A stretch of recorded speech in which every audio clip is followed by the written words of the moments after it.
Hello and I welcome you all on keystone classes. तो हमारी offshore series, कल मैंने 20 क्वेश्चन डाले थे।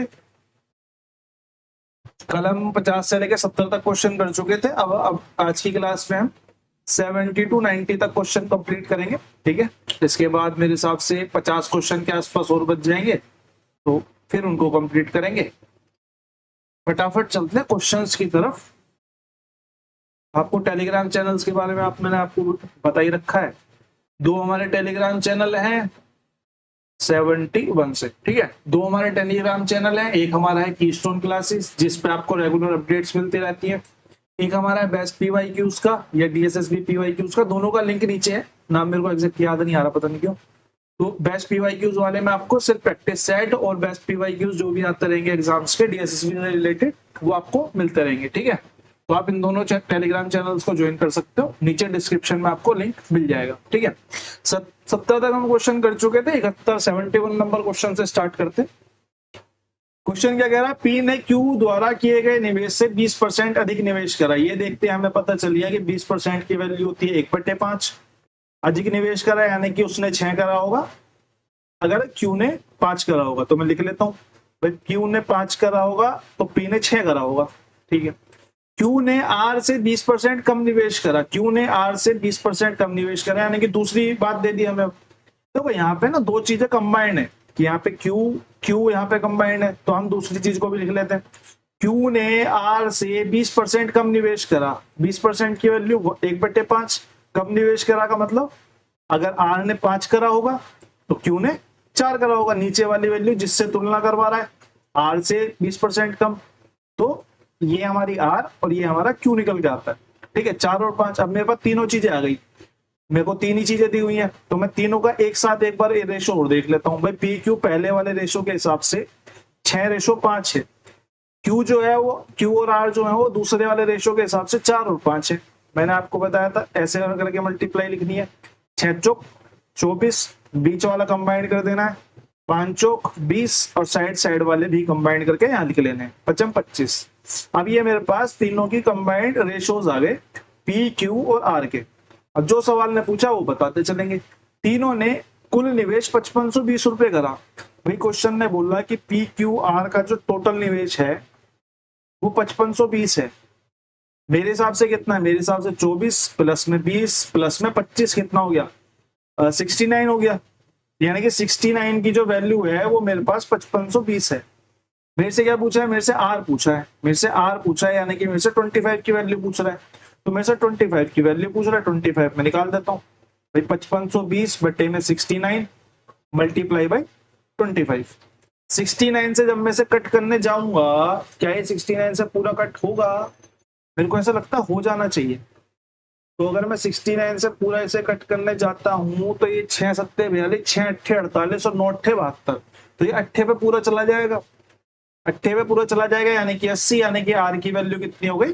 80 मल्टीप्लाई में 25 यानी कि 25 अट्ठे 200 यानी कि 2000 रुपए। यानी कि आर का जो शेयर हुआ वो हमारा कितना हो गया? वो हमारा हो गया 2000 रुपए। 71 के बाद चलते सीधा 72 की तरफ। अगर किसी को समझ में ना आया हो तो वो आप एक बार पॉज करके बैक जाके दोबारा देख सकता है, या फिर अगर फिर भी समझ में नहीं आता तो कमेंट सेक्शन आप लोगों के लिए ओपन है, आप उसमें बता सकते हैं। ठीक है, समझ में आया तो भी बता सकते हैं ठीक समझ में आ रहा है।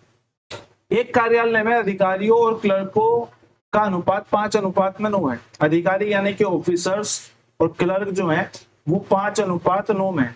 चपरासियों की संख्या क्लर्कों की संख्या का 33 रही, 33.33 है। इसकी वैल्यू मेरे को पता है, इसकी वैल्यू कितनी होती है? 1/3। क्लर्क और चपरासी यानी कि पियून को मैं पहले लिख लेता हूँ, पियून और चपरासी। अगर क्लर्क जो है वो 3 है तो पियून जो है वो 1 है।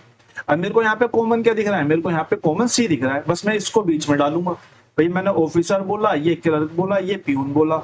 मैंने इसको 5 लिखा, इसको 9 लिखा, पहले वाले अनुपात के हिसाब से। दूसरे वाले अनुपात के हिसाब से क्लर्क 3 है तो 3 के इसके क्लर्क के नीचे 3 लिख दिया, पियून 1 आ गया। यहां से यहां मल्टीप्लाई करा 15, यहां से यहां मल्टीप्लाई करा 9 × 27, यहां से यहां मल्टीप्लाई करा 9 × 9। अब मेरे से बोला कुल कर्मचारियों की संख्या 1870 है। बिल्कुल सेम पिछले वाला क्वेश्चन है, बस लैंग्वेज में अधिकारी और क्लर्क दे दिया, वहां पे रुपए दिए हुए थे, वहां पे ABC दिया हुआ था। ठीक है, अब मेरे से बोला है कि उसने ऑफिसर प्लस में क्लर्क प्लस में पियोन जो है वो 1870 है। मेरे से किसकी संख्या पूछी? अधिकारियों की संख्या पूछी। अधिकारी मेरे हिसाब से लास्ट वाले किसमें कितने हैं? ये है मेरे 15। तो मेरे से 15 की वैल्यू पूछी है, 15 की वैल्यू पूछी है, सॉरी 15 की वैल्यू पूछी है। एक ऑफिसर प्लस में क्लर्क प्लस में प्यून जो है वो टोटल कितने हो जाएंगे?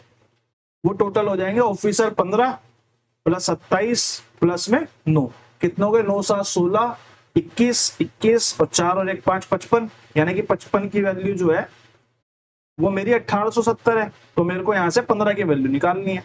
15 की वैल्यू निकालने के लिए 1870 बटे में 55 मल्टीप्लाई बाई 15, 5 से कट जाएगा 3 बार, सॉरी 11 बार, 5 से कट जाएगा 5 से कट जाएगा 3 बार, 11 से कटेगा 1 बार, 7 बार, 17 170, यानी कि मेरे पास ऑफिसर कितने आ गए? 17 या 51, यानी कि 510 हमारा यहाँ पे राइट आंसर हो गया। नहीं हुआ, नहीं हुआ, कुछ गड़बड़ कर दिया हमने, हमने कुछ गड़बड़ कर दी क्या? सॉरी, यहाँ तो रेशियोज कट होंगे भाई, पूरा यूज करना पड़ेगा, कोई बात नहीं। यहाँ रेशियोज जो है वो रेशियोज बने नहीं है क्योंकि वो पूरी तरीके से कट नहीं हुए हैं अभी तक, तो एक बार इनको कट करना पड़ेगा, एक बार इनको कट करना पड़ेगा, कट करना पड़ेगा, क्योंकि दोबारा इरेजर लेनी पड़ेगी।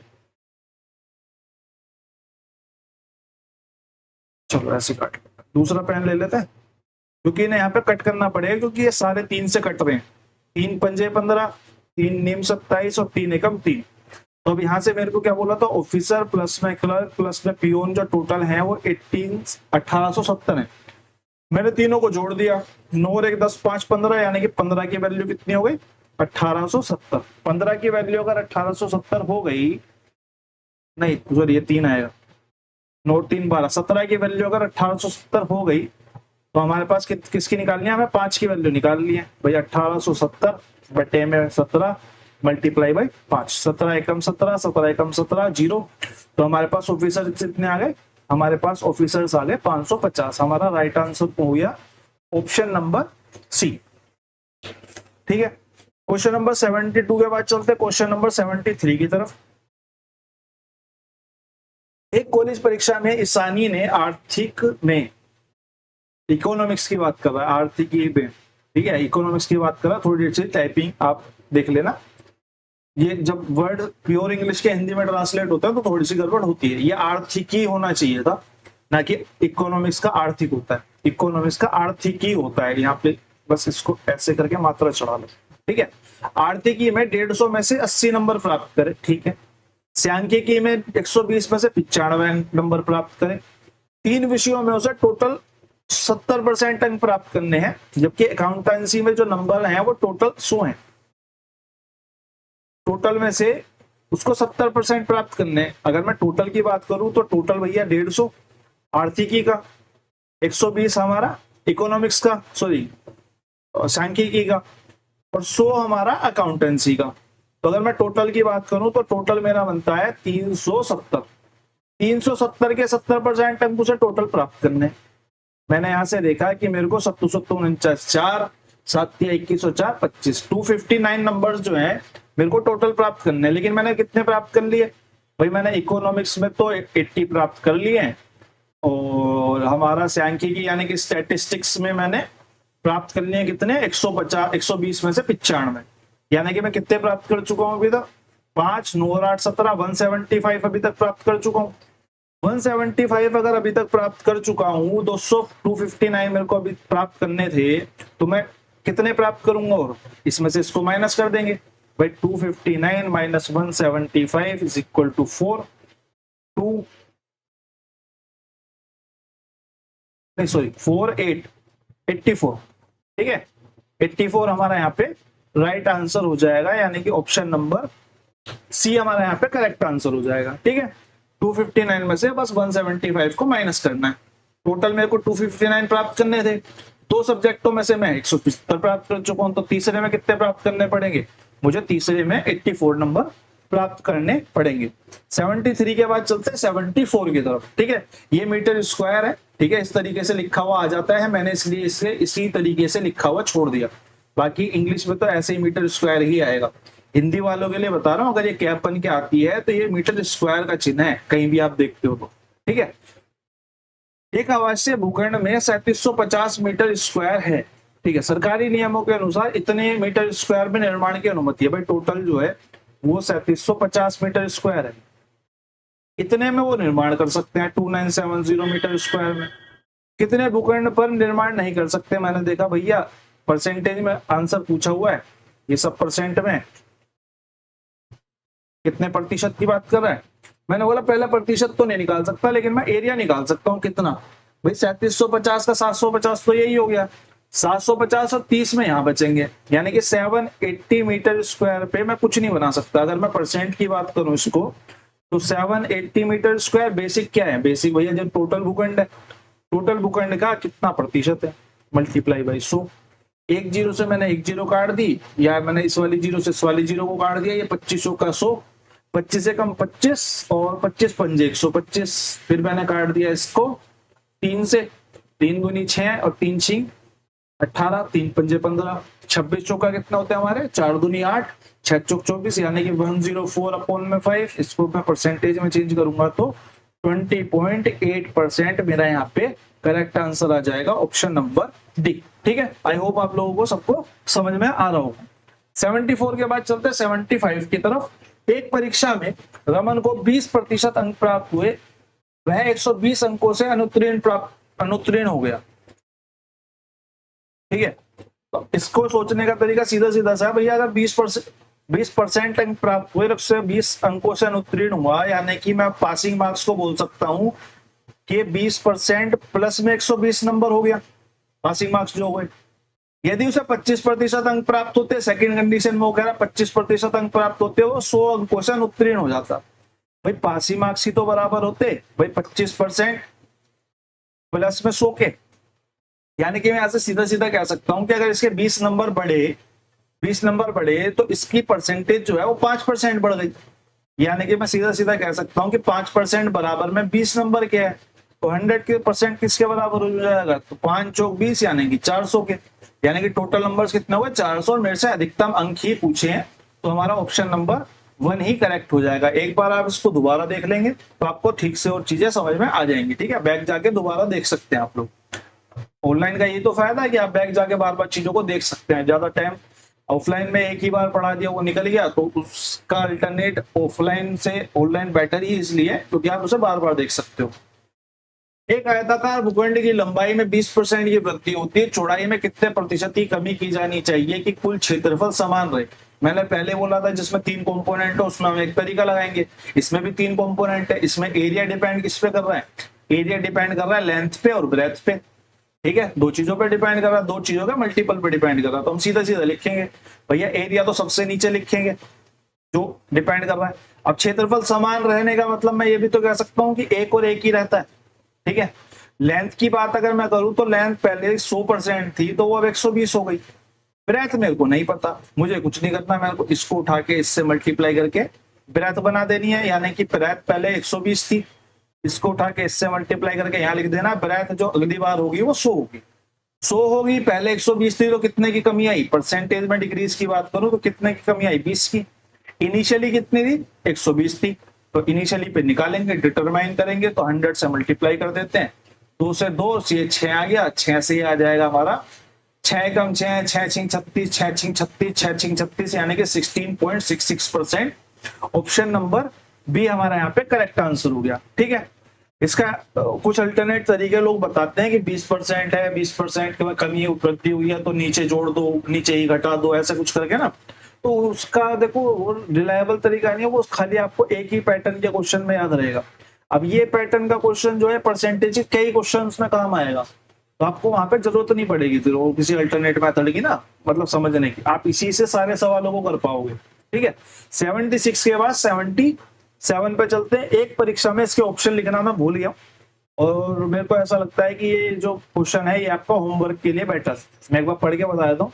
एक परीक्षा में एक छात्र को उत्तीर्ण अंकों की तुलना में 60 कम अंक प्राप्त हुए। भाई जो पासिंग मार्क्स थे 60 नंबर कम मिले और उसे 60 नंबर मिले।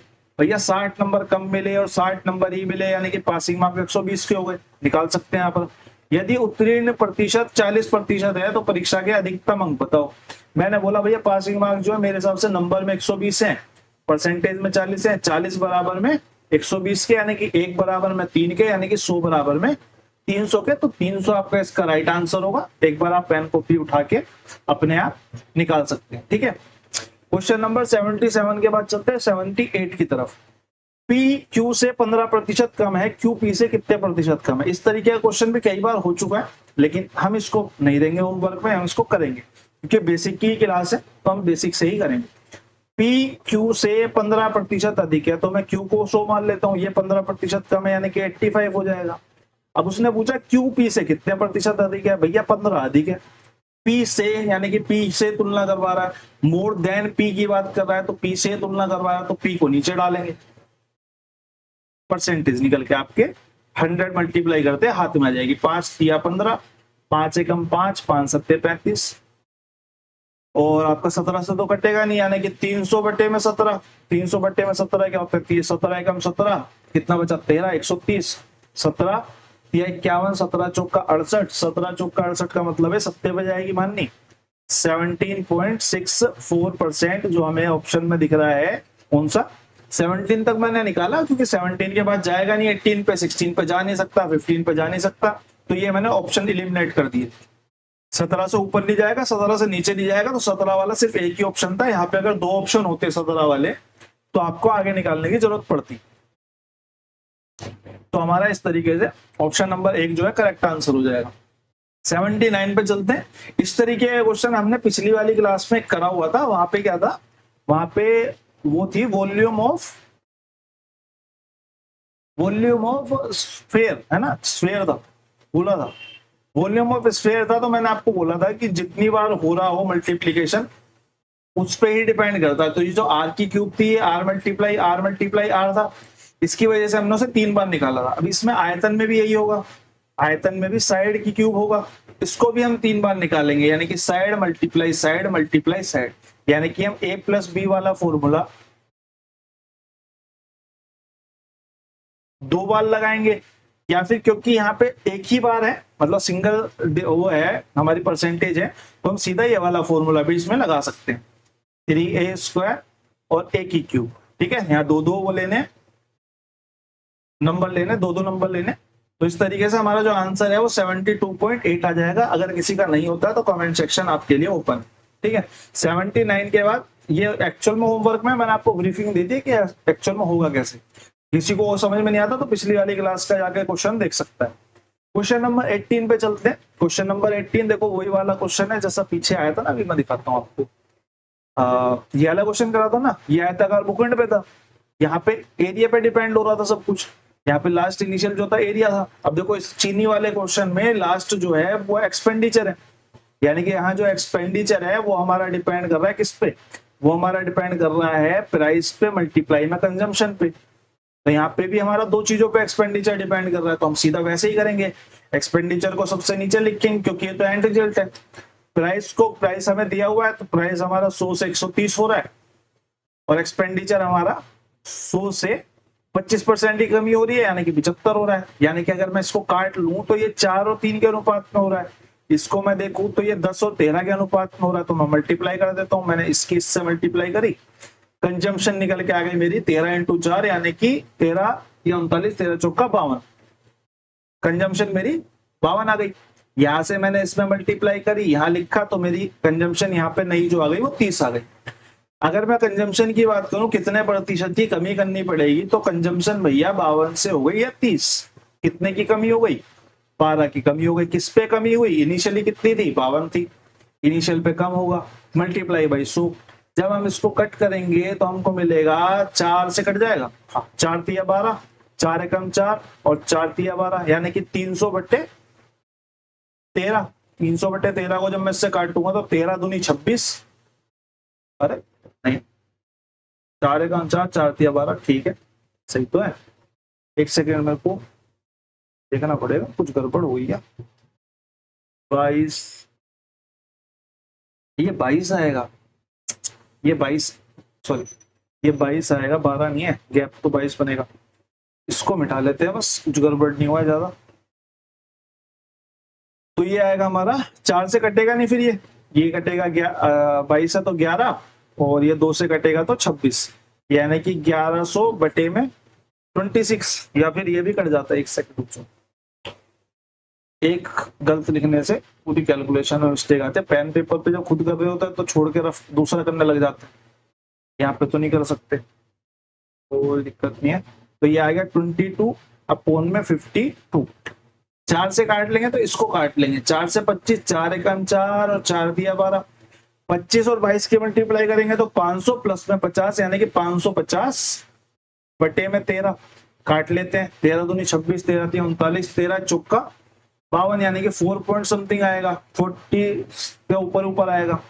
13 चौका 52 का मतलब है कि 3 बच गया। अब मेरे को 3 से दिख रहा है कि 30, यानी कि 13 दूनी 26 आएगा। मैंने दूसरा अंक चेक करा, दूसरा अंक सिर्फ यहाँ पे 30 है, यहाँ पे 2 है, तो ये और ये कट गया और ये तो पहले ही कट गया था।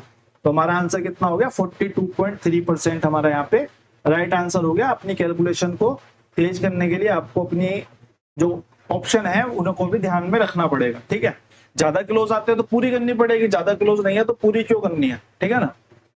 81 पे चलते। 81 हमारा कह रहा है कि हरी, देखो जब पेपर आएगा, पेपर के अंदर आप इस तरीके से कैलकुलेशन कर, आप ये सोचो कि अभी तो मैं पूरी कैलकुलेशन कर लेता हूँ, गुणा भाग जीरो पीरो सब करके, नहीं, आपको उससे पहले कम से कम 1000 बार आपकी इसी तरीके से प्रैक्टिस होनी चाहिए, तभी जाके वो एग्जीक्यूट हो पाता है। एग्जाम में, रियल एग्जाम में एग्जीक्यूट ही तब हो पाएगा जब आपकी प्रैक्टिस पहले से अच्छी होगी उस तरीके पे। तो जो भी तरीका लेके जाओ, फ्लू प्रूफ लेके जाओ, उसकी बहुत अच्छी तरीके से प्रैक्टिस करके जाओ, तब जाके उस एग्जीक्यूशन में मजा आता है। क्वेश्चन नंबर 81 पे चलते हैं। ये थोड़ा अच्छा क्वेश्चन है, ठीक है, ये थोड़ा अच्छा क्वेश्चन है। हरि और कृष्णा की मिलकर सैलरी जो है वो 26,900 है। सबसे पहले तो मैं ये लिख देता हूँ कि मेरे को हरि और कृष्णा की टोटल सैलरी दे दी 26,900 रुपए। हरि और कृष्णा की आय में क्रम से 20% और 25% की वृद्धि हुई। भैया मेरे को पता है 20% कितना होता है, 1/5, और वृद्धि हुई है तो 5 से 6 हो गई होगी। इसी तरीके से 25% की वैल्यू मेरे को पता है 1/4, 1/4 और वृद्धि हुई है तो 5/4 हो गई होगी। तो मैं यहाँ पे ऐसे लिख सकता हूँ कि जो हरि की सैलरी थी, अगर पहले हरि जो है इसको ना दूसरे कलर से लिखते हैं, जो फिर पीपीटी देंगे तो मजा आएगा, मतलब समझ में आएगा। तो हम, अरे पेन तो चेंज ही दिख रहा, हाँ ठीक है। तो मैं ये कह सकता हूँ कि जो हरि की इनिशियल सैलरी थी और हरि की जो न्यू सैलरी थी वो 5 और 6 है। इनिशियल 5 थी, अब 6 हो गई, ठीक है। इसको H से डिनोट कर लेते हैं क्योंकि हरि है।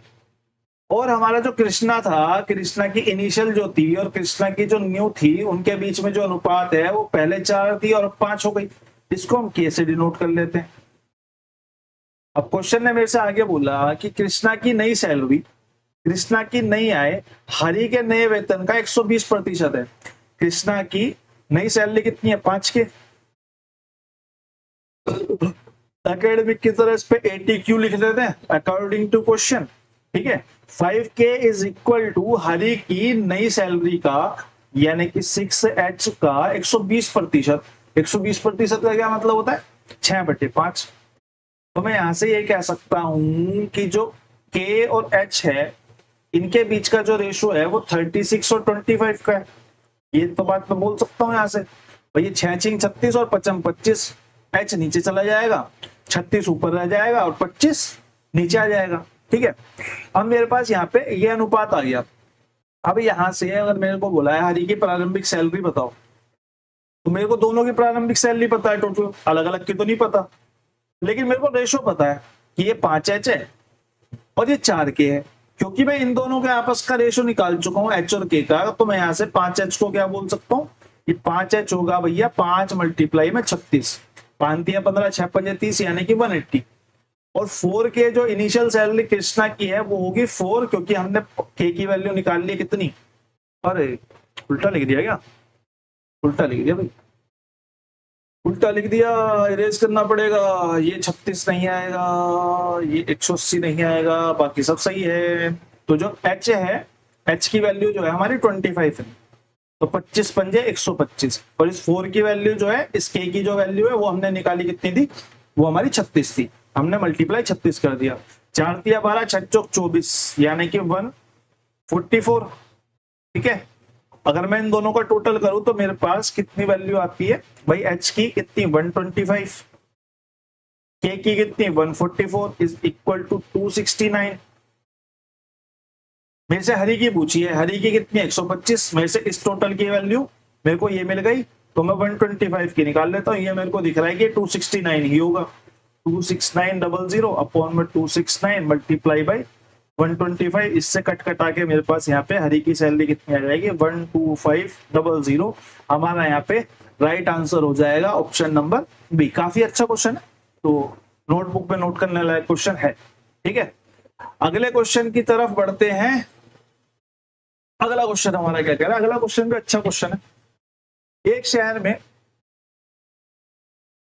2000 निवासी हैं, 60% पुरुष हैं, 20% साक्षर हैं। ठीक है, एक काम करते हैं, निवासी छोड़ते हैं, सबसे पहले परसेंटेज पे खेल लेते हैं। मैंने बोला भैया 100% टोटल है, 100 में से 60 जो है, 60% जो है वो मेल है, और यहाँ पे ये जो 40% है वो फीमेल है। अभी पहली वाली लाइन का एक लाइन और बची कि इसमें से 20% साक्षर है, यानी कि 60 में से अगर 20% साक्षर है, यानी कि 6 दूनी 12% साक्षर है। जहां तक आप लोग समझ पाए हो कैसे भाई, 60% का 20% निकालना है मेरे को, 2 जीरो से 2 जीरो खत्म, तो ये 12 आ गया। ठीक है, आगे हम ऐसे ही करेंगे, 12 साक्षर है, और फिर उसने बोला टोटल पॉपुलेशन का 30% साक्षर है। भैया इसका 30% साक्षर है, 30% जो है लिटरेट है।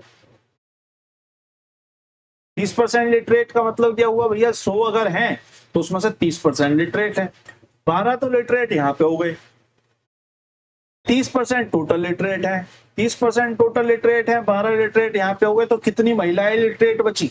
लिटरेट की बात कर रहा है, साक्षर की बात कर रहा है, तो कितनी महिलाएं साक्षर बची भैया, 30 में से हमने 40 घटा दिए, सॉरी 30 में से 12 घटा दिए, तो हमारा 18% जो है वो हमारी महिलाएं जो है वो लिटरेट बची। अब उसने बोला कि कितनी प्रतिशत महिलाएं साक्षर हैं, भाई महिलाएं तो 40% है। अगर मैं परसेंटेज की बात करूं, कितनी महिलाएं, फीमेल लिटरेसी रेट की बात करूं, 18 साक्षर हैं, कितने में से 40% में से। अब ये देखो दोनों परसेंट में से परसेंट खत्म हो जाएंगे, और परसेंटेज निकालने के लिए हम ऊपर 100 लगा देंगे। ठीक है, 4 से इसको काट देंगे, 2 से 5 बार कट जाएगा, 2 से 9 बार कट जाएगा, यानी कि 45% हमारा यहाँ पे राइट आंसर आ जाएगा ऑप्शन नंबर बी। ठीक है, थोड़ा सा जल्दी करने का तरीका, मतलब एक्सप्लेन मेरे हिसाब से हो गया होगा ठीक से। अगर नहीं हुआ होगा तो कमेंट सेक्शन में ओपन है, एक दोबारा से ट्राई करके कमेंट सेक्शन में नीचे मैसेज कर सकते हैं, वरना मेरी पर्सनल आईडी पे मैसेज कर देना। 83 एक कक्षा में 25 लड़कियां 50 सॉरी 25 लड़कियां 50 लड़कियां हैं। ये भी क्वेश्चन अच्छा ही है, ठीक है, मतलब ठीक है, नॉर्मल से थोड़ा ठीक है, अलग हटके। 25 लड़के हैं 50 लड़कियां हैं, भाई 25 तो है हमारे बॉयज।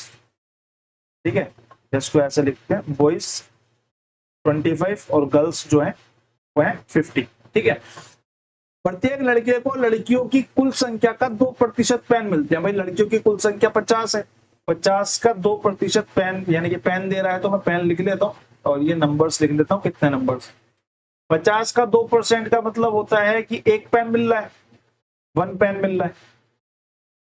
प्रत्येक लड़की को पेन प्राप्त होता है छात्रों की कुल संख्या का 4%। छात्रों की कुल संख्या कितनी है भाई, लड़के 25 लड़कियां 50, इसका 4%, एक लड़की को पेन प्राप्त होता है, 25 चौका 100, 25 तिया 75, यानी कि प्रत्येक लड़की को 3 पेन प्राप्त होते हैं। कक्षा में कलमों की कुल संख्या बताओ भाई, 25 लड़के, प्रत्येक के पास एक कलम, प्लस में 50 लड़कियां, प्रत्येक के पास 3 कलम, तो 25 और 5 या 15, यानी कि 175 पेन जो है वो टोटल हो गए। कोई दिक्कत नहीं है, ठीक है, कोई दिक्कत नहीं है। एक सेकंड देना मेरे को, आप सोच करके इतना अगला क्वेश्चन पढ़ दो, करो इस क्वेश्चन को, मैं नहीं कराने वाला।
चल तू बता।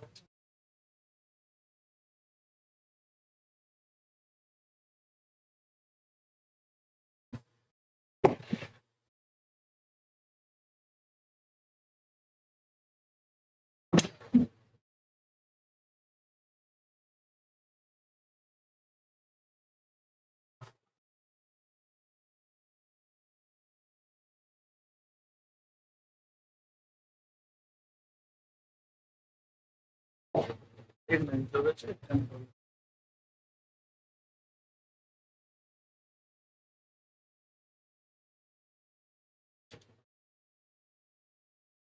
एक बस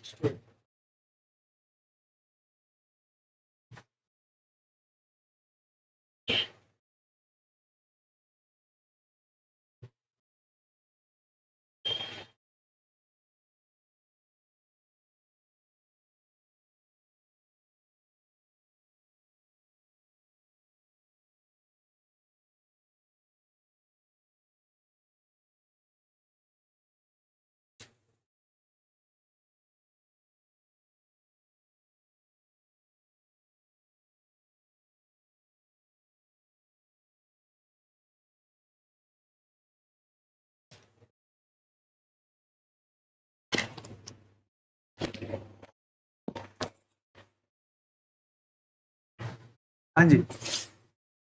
तो 84 नंबर क्वेश्चन आपका जहां तक हो गया होगा, जिसका नहीं हुआ है वो इसको होमवर्क में करना। अगले क्वेश्चन की तरफ चलते हैं। ठीक है, सिंपल सा क्वेश्चन है, एबी वाले फॉर्मूले में डालोगे आपका निकल के आ जाएगा। थोड़ी सी गड़बड़ हो सकती है, लेकिन उस गड़बड़ से आपको सीखने को मिलेगा। वो प्लस माइनस का जो निशान होता है बीच में, वो एक्चुअल में लगवाया क्यों जाता है। 84 के बाद चलते हैं 85 की तरफ। एक मशीन का मूल्य 13% प्रति वर्ष की दर से घटता है। वर्तमान में इतना है, 2 वर्ष बाद कितना होगा। ये भी आप कर सकते हैं, ये भी आपके होमवर्क का क्वेश्चन हो गया, सिंपल सा।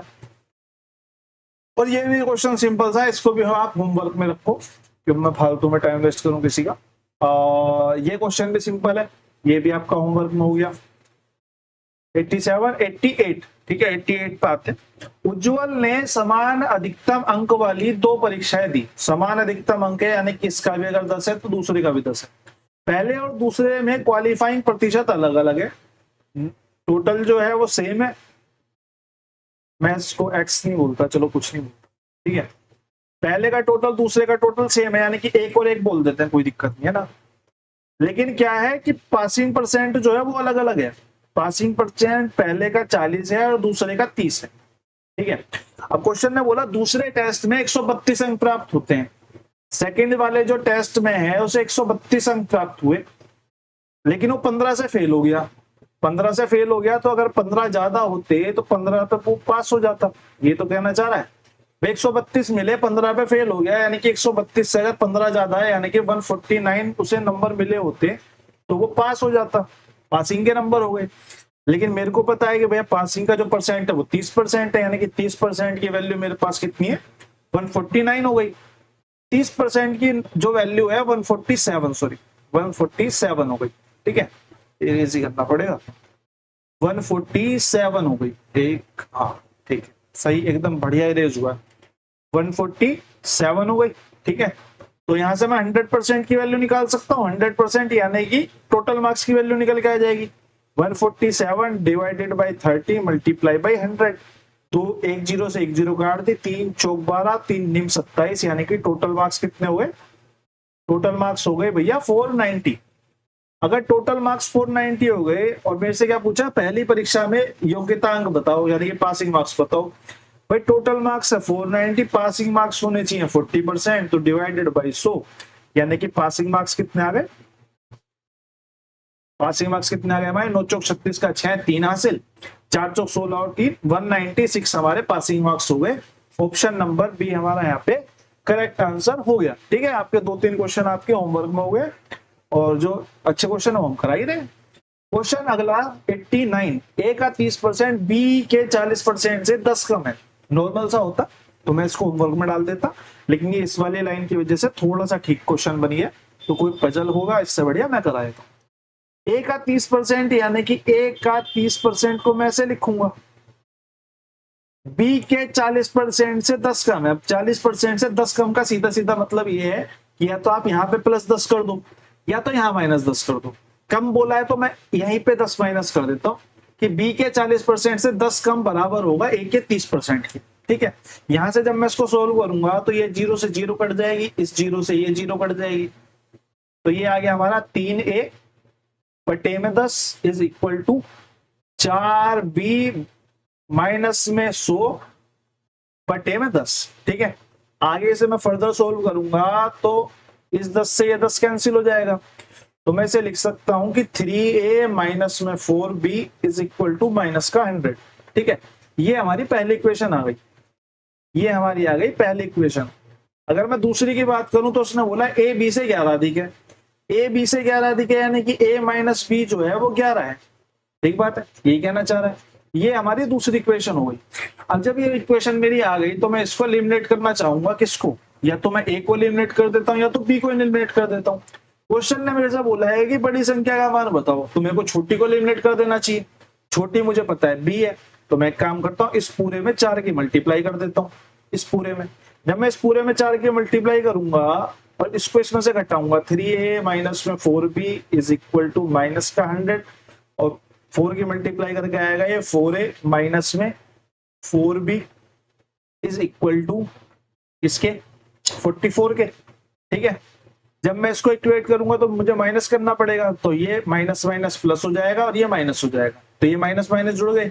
यहाँ पे क्या बचेगा, माइनस का a इज इक्वल टू, ये इक्वेट हो जाएगा पूरा, यहाँ हो जाएगा 144 माइनस का, माइनस से माइनस कट हो जाएगा, तो मेरी यहाँ से a की वैल्यू कितनी आ जाएगी, a की वैल्यू आ जाएगी 144। अगर आपसे बाई चांस b की वैल्यू पूछ लेता तो इस वाली इक्वेशन में हम डाल देते, a माइनस b हमें पता है कितना है, 11 है, तो यहाँ से a की वैल्यू डाल देंगे 144 माइनस में b इज इक्वल टू 11 और b कितना आ जाएगा, b उधर चला जाएगा, 11 इधर आ जाएगा, तो 133 जो है हमारा यहाँ से b का आंसर आ जाता। लेकिन हमसे पूछा क्या गया है, हमसे पूछा गया है a। ठीक है, तो ये आपकी जानकारी में थोड़ा सा ऐड हो। ठीक है, 89 के बाद 90 पे चलते हैं। 90 पे चलते हैं। 90 फिर से वही वाला क्वेश्चन जो मैंने आपको शुरू में 2 क्वेश्चन एक पैटर्न पे कराए थे ना, ये उसी टाइप का ही क्वेश्चन है। ये भी हमारा कंजम्पशन से रिलेटेड है, तो हमारा जो एक्सपेंडिचर डिपेंड करेगा वो किस पे करेगा, प्राइस पे मल्टीप्लाई में कंजम्पशन पे। उल्टा लिख लो सीधा लिख लो, बात तो एक ही। चावल की कीमत में 25% हुई। देखो जिस बुक से मैं ले रहा हूँ उसमें एरर्स है, उसमें बिल्कुल सेम ऐसे ही लिखा है, तो मैंने चेंज भी नहीं करा, लेकिन ये 25% की वृद्धि की बात कर रहा है। तो मैं 25% की वृद्धि की बात करूं तो 25% होता है 1/4 और वृद्धि हुई तो 5/4। मुझे वृद्धि कैसे पता चला, उसमें तो नहीं लिखा हुआ, क्योंकि इसने यहाँ पे बोला है कि खपत में कमी करने पे बराबर रहे। खपत में कमी करने में बराबर तभी हो पाएगा जबकि प्राइस बढ़ा होगा, क्योंकि रिलेटिव चलते हैं दोनों चीजें ना। प्राइस अगर घटेगा तो खपत को बढ़ाना पड़ेगा बराबर रखने के लिए, समझ पा रहे हो। अगर 10 रुपए की कोई चीनी लेने जाता है और प्राइस में कमी हो जाती है तो आप ज्यादा चीनी लेकर वहां से आओगे तो आपकी खपत एक्चुअल में बढ़ गई। अगर 10 रुपए की चीनी लेने जाते हो आप हमेशा और प्राइस जो है वो कम हो गया है तो आप ज्यादा की लेके आओगे, और ज्यादा हो गया तो कम लेके आओगे क्वांटिटी। ठीक है, तो इस तरीके से मुझे यहाँ पे पता चला। बाकी इसमें थोड़ा सा उसमें बुक में एरर तो मैंने चेंज भी नहीं करा। तो प्राइस जो है 25% बढ़ गया, यानी कि 4 से 5 हो गया। कंजम्पशन का मुझे पता नहीं है, एक्सपेंडिचर का पता है भैया। एक्सपेंडिचर जो है वो सेम रहना चाहिए, यानी कि एक और एक ही रहना चाहिए। तो यहाँ से कंजम्पशन कितनी आई, यहाँ से कंजम्पशन आई 5, यहाँ से जो सेकंड कंजम्पशन आएगी वो 4 आएगी, यानी कि 5 से कंजम्पशन जो है 4 हो गई। तो कंजम्पशन में कितना चेंज आया, 1 का चेंज आया। इनिशियली कितनी थी, 5 थी, मल्टीप्लाई बाई 100 परसेंटेज निकालने के लिए। तो कंजम्पशन में जो चेंज आया वो कितना आया, 5 दूनी 10, यानी कि कंजम्पशन में चेंज आया 20%। ऑप्शन नंबर बी आपका यहाँ पे बिल्कुल होल सोल करेक्ट आंसर हो गया। आज की क्लास को अब यही खत्म करते हैं। ये वाली पीडीएफ में 90 क्वेश्चंस की आपको अपलोड कर दूंगा आपके चैनल पे, किसी को जरूरत पड़ेगी तो आप वो देख सकते हो। बाकी अब हम मिलते हैं, 25 तारीख हो गई आज, कल। ठीक है, कल मिलते हैं।